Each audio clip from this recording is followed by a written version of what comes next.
Hello friend. तो आज मैं आपको डिटेल में बताने वाली हूँ कि डिविडेंड इनकम क्या होती है और आप इसे अर्न करना कैसे शुरू कर सकते हैं। प्रॉफिट का वो हिस्सा जो कंपनी अपने शेयर होल्डर में डिस्ट्रीब्यूट करती है उसे डिविडेंड इनकम कहा जाता है। फॉर एग्जाम्पल, कोई कंपनी है ABC लिमिटेड और उसने साल में 100 करोड़ का प्रॉफिट कमाया और उसकी मैनेजमेंट ये डिसाइड करती है कि वो अपने प्रॉफिट का 20% अपने शेयर होल्डर में डिस्ट्रीब्यूट करेगी। 100 करोड़ का 20% यानी 20 करोड़।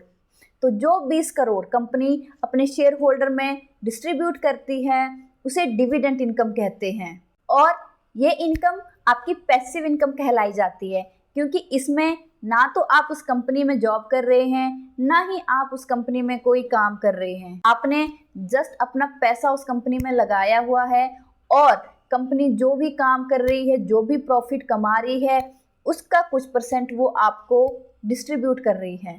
डिविडेंड इनकम हमें 2 तरीकों से मिलती है। Number 1 cash dividend and number 2 stock dividend.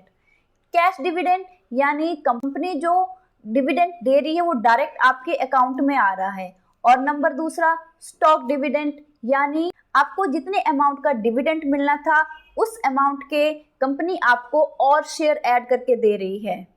ये ऑप्शन आपके पास होता है कि आपको किस फॉर्म में डिविडेंड लेना है, कैश डिविडेंड या स्टॉक डिविडेंड। अब कई लोगों को ये पता नहीं होता है कि किस तरह से आप किसी कंपनी में अपनी हिस्सेदारी ले सकते हैं।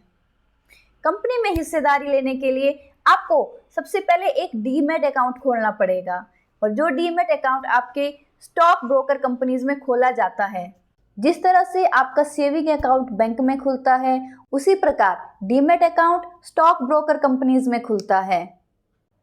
आप अपना डीमैट किसी भी स्टॉक ब्रोकर कंपनी में खोल सकते हैं और उसके बाद अपने सेविंग अकाउंट से अपनी सेविंग को ट्रांसफ़र कर सकते हैं अपने डीमैट अकाउंट में, और उसके थ्रू आप किसी भी कंपनी में अपनी हिस्सेदारी ले सकते हैं और अपनी पैसिव इनकम जनरेट कर सकते हैं।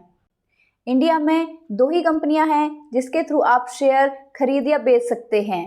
एक है NSE यानी नेशनल स्टॉक एक्सचेंज, और दूसरा है BSE यानी बॉम्बे स्टॉक एक्सचेंज।